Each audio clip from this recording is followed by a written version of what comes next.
जब आर्मी से आया तो मैंने एक इंसान को किस तरीके से देखा वो मैं ज़रूर यूथ पवन को ज़रूर बताना चाहूँगा या यूथ पवन के थ्रू सबको बताना चाहूँगा।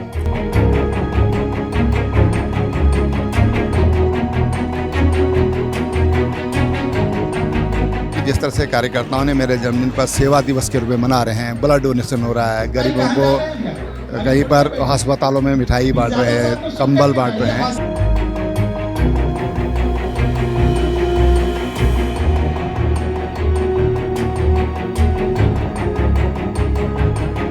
त्रिवेंद्र सिंह रावत जी, जिन्होंने यहाँ पे उत्तराखंड में पूरे इंडिया में सबसे पहले आयुष्मान स्कीम शुरू कराई।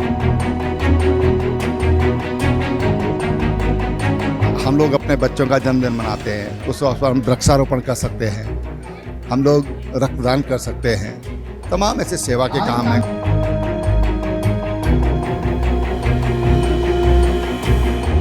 जो नेगेटिव परिभाषा है ना पॉलिटिकल एक्टिविटी की, उसका पॉजिटिव तरीका कैसे होना चाहिए उसका उदाहरण है आज का इवेंट। नमस्कार दोस्तों, मेरा नाम है पवन बेस्ट और आप देख रहे हैं द न्यूज़ वाला नेटवर्क। इस वक्त जो ये वेन्यू देख रहे हैं, यहाँ पे त्रिवेंद्र सिंह रावत जी का 66वां जन्मदिन मनाया जा रहा है। त्रिवेंद्र सिंह रावत जी जो पूर्व मुख्यमंत्री भी रह चुके हैं और फिलहाल हरिद्वार से सांसद हैं, उनका 66वां जन्मदिन मनाया जा रहा है। आप यहाँ पे देख सकते हैं, जब त्रिवेंद्र सिंह रावत जी सांसद जी जब मुख्यमंत्री थे, उन्होंने जो जो काम कराए थे वो यहाँ पे लिखित रूप से मौजूद हैं। और आप ये जो पीछे देख सकते हैं वेन्यू में, यहाँ पे रक्तदान शिविर है और उसके बगल में निशुल्क दंत शिविर और उसके बगल में नेत्र शिविर भी है। और सामने जो है काव्य सम्मेलन चल रहा है, यहाँ पे कविताएं और चीज़ें बता रहे हैं। पहले तो जन्मदिन की बहुत बहुत बधाई हमारे चैनल की तरफ से। आप जन्मदिन के मौके पे लोगों को और युवाओं को क्या संदेश देना चाहेंगे? नहीं, मैं पहले तो सबको बहुत धन्यवाद देना चाहूँगा कि उन्होंने ये कार्यक्रम यहाँ पर हमारी पार्टी के कार्यकर्ताओं ने आयोजित किया है, बाला मंडल ने। मैं सबसे ये कहना चाहता हूँ कि जिस तरह से कार्यकर्ताओं ने मेरे जन्मदिन पर सेवा दिवस के रूप में मना रहे हैं, ब्लड डोनेशन हो रहा है, गरीबों को कहीं पर अस्पतालों में मिठाई बांट रहे हैं, कंबल बांट रहे हैं, तो बहुत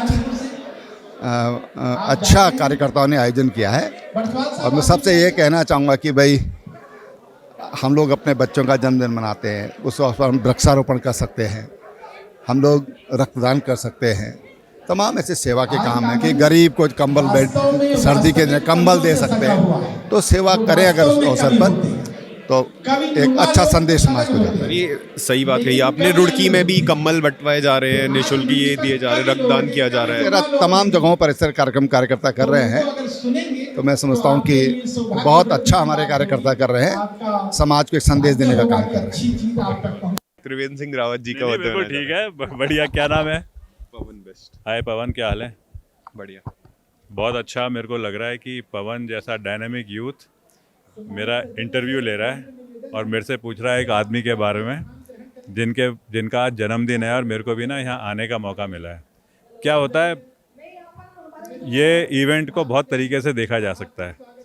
आज उनका जन्मदिन भी है, त्रिवेंद्र रावत जी का।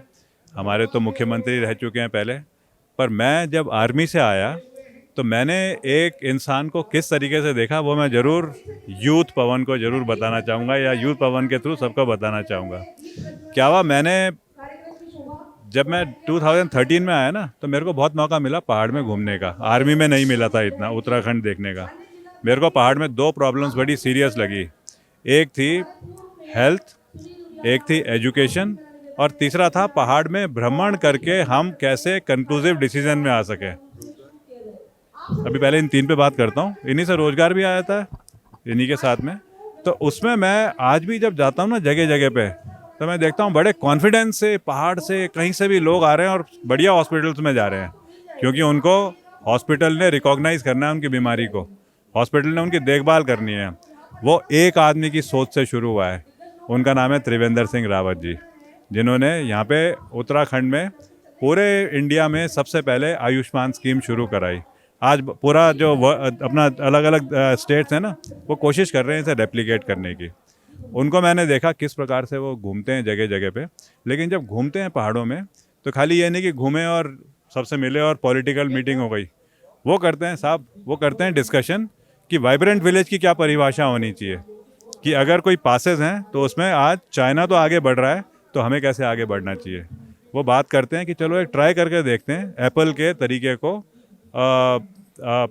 पौड़ी में किसी जगह पे, और उसको रेगुलरली आकर के चेक करो। तो ऐसे आदमी के साथ में तो मेरे ख्याल से प्रोग्रेस इंडिया अगर कोई नाम होना चाहिए तो बहुत अच्छा बनेगा। जो कार्यक्रम है उसको लोग पॉलिटिकल दृष्टि से भी देख रहे हैं, आप कैसे देखते हैं इस तरीके के कार्यक्रम इतने बढ़िया व्यंग्य चल रहे हैं। में बर्थडे को सेलिब्रेट किया जा रहा है? पॉलिटिकल तो इवेंट वैसे भी कोई ख़राब नहीं होना चाहिए, बल्कि ये तो पॉलिटिक्स की सही परिभाषा बनाना है कि पॉलिटिकल इवेंट से कैसे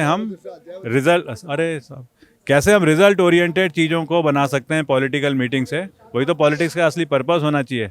जो नेगेटिव परिभाषा है ना पॉलिटिकल एक्टिविटी की, उसका पॉजिटिव तरीका कैसे होना चाहिए, उसका उदाहरण है आज का इवेंट। सर, जो 27 से आने वाले चुनाव है उसको लेकर कैसे देखते हैं? भाजपा कितनी मजबूती से आगे बढ़ रही है, आपका कैसे उसको लेकर रोड मैप है? एक केंद्रीय पार्टी है जो सबसे पहले तो संगठित हुई, और संगठित भी कैसे हुई कि सीनियर मोस्ट आदमी जो ऊपर बैठा है उसे पूरे दिन में पूरे इंडिया में कहाँ कहाँ पे क्या एक्टिविटी हो रही हैं उसके ना लॉजिकल तरीके से रिपोर्टिंग ऊपर तक पहुँचती है। और अगर उसे नीचे तक अपना पॉइंट कोई कन्वे करना है वो बड़े लॉजिकल तरीके से बगैर मोबाइल के एक तरीके से कैसे पहुँचता है। इसे बोलते हैं असली तरीके से ऑर्गेनाइज होना। युद्ध में लड़ने के लिए इंडियन आर्मी ये तरीका फॉलो करती है। वो तरीका आज भारतीय जनता पार्टी समाज के अंदर कर रही है। अब उसमें क्या होता है, क्योंकि पॉलिटिकल पार्टी है, हर कोई एकदम से ना उसमें सेट नहीं हो पाता, तो वो धीरे धीरे कैसे उसे मोटिवेट करना है, सेट करना है, वो ये पार्टी करती है।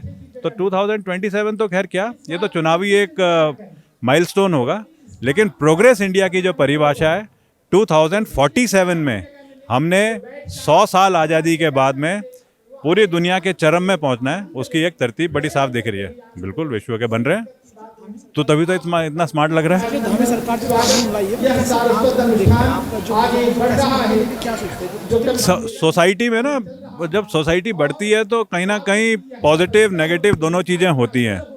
अमृत मंथन बहुत बड़ी उसकी परिभाषा है कि ऊपर विष और अमृत दोनों निकले, कोई पाताल लोक में गया, कोई अमृत लोक में गया। तो उस बीच में कई बार मॉनिटरिंग करने के लिए कृष्ण जैसों को जन्म लेना पड़ता है, और वो जब जन्म लेते हैं तो एक किताब बनती है जिसको हम धार्मिक तरीके से बोलते हैं भागवत गीता। भागवत गीता प्योर डॉक्ट्रिन है हमारे काम करने के तरीके को तरतीब से मॉनिटर करने की। और आज वो मॉनिटर करने के तरीकों में कई नियम लागू होने चाहिए। बड़े अच्छे तरीके से नियम बन रहे हैं। उन नियम को ऑथेंटिकेट करने के लिए उनको टेस्ट करा जा रहा है और उसके बाद में उनको इम्प्लीमेंट करा जा रहा है। उसमें ऑप्शन छोड़े जा रहे हैं। नियम बन गया और इसमें इम्प्रूवमेंट को कैसे करा जा सकता है जब लोगों से इनपुट्स आएंगे। सर, आपने जैसे अभी बोला कि आप उत्तराखंड के धरातल में घूम चुके हैं, तो घूमने से आपको ये क्या पता चला कि उत्तराखंड में क्या कमी है, क्या लैक करता है, कहाँ पे ध्यान देना चाहिए सरकार को? जैसे स्वरोजगार की बात हो गई या फिर टूरिज्म स्पॉट बनाने की बात करती है सरकार, किस चीज़ पे ध्यान देना चाहिए? आपकी एज क्या है? 23 वाले को तो ये बोलना ही नहीं चाहिए कि यहाँ पे कमी क्या है। 23 वाले को तो बोलना चाहिए कि आप कर्नल बोलते हो अपने को, तो आप बताओ यहाँ पॉजिटिव क्या है। यहाँ पे हिमालय है। हिमालय की सबसे बड़ी खासियत पता है क्या है? एक बुक थी the monk who sold his Ferrari. उस बुक में एक बड़ी सिंपल सी कहानी है। इंग्लैंड में एक वकील को हार्ट अटैक होता है, वो सबसे बड़ा वकील होता है, और वो जब हार्ट अटैक होता है तो सारा काम छोड़ करके वो आता है हिमालय में, कुछ समय हिमालय में रहता है। जब वापस जाता है ना तो वो नया प्रोफेशन शुरू करता है। वो वकील नहीं बनता दोबारा, वो फिल्म इंडस्ट्री में जाता है और सबसे स्मार्ट सबसे सुंदर एक फिल्म इंडस्ट्रियलिस्ट बनता है। यहाँ से बहती हैं वो नदियाँ जिनका नाम सुन करके ही लोग खुश हो जाते हैं। पता नहीं कहाँ कहाँ से आते हैं, इतनी आपदाएं आ रही हैं, उसके बावजूद लोग ऊपर को मूव कर रहे हैं। तो यहाँ की तो पॉजिटिव स्ट्रेंथ ही है जिसके थ्रू हमें देखना चाहिए एजुकेशन, रोजगार, यूथ की एनर्जी को कैसे एक चैनलाइज करके और उसको हर जगह यूटिलाइज करा जाए। वो यहाँ की खासियतें हैं। नेगेटिव तो बीच में कुछ सोचो तो नेगेटिव है, हमें तो यहाँ हर चीज़ पॉजिटिव ही पॉजिटिव दिखती है। वैसे भी ना मैथमेटिक्स में बोलते हैं 2 माइनस मेक्स 1 प्लस होता है ना। 2 मनफियों को मिलके बनती है एक मछली, माइनस माइनस मिलके बनता है प्लस। तो उत्तराखंड तो प्लस ही प्लस है पूरा, यहाँ कुछ माइनस ही नहीं है। थैंक यू, धन्यवाद। जो वैभव निज शीश सौंप कर रावण ने शिव से पाया, उस वैभव को तुच्छ जानकर जिन चरणों ने ठुकराया, तो जनक नंदिनी सीता के वे चरण अवध जब आए थे, अवधपुरी के सब नर नारी उन्हें देख हर्षाए थे। तो रघुनंदन से भेंट भरत का भाल झुका उन चरणों में। नगरी सारी देख रही थी मिलन उभय आचरणों में। तो वैभव को ठुकराने वाले जनक सुता के पावन पांव और अवधपुरी को छोड़ मोड़ मुख भरत भद्र का नंदी गांव। दोनों में किसको कम कह दूं नहीं समझ में आता था, पर दोनों से दोनों पवित्र हैं, भाव यही मन भाता। क्या बात है, वाह, वाह, दोनों वाह, से दोनों वाह। पवित्र हैं, भाव यही मन भाता था।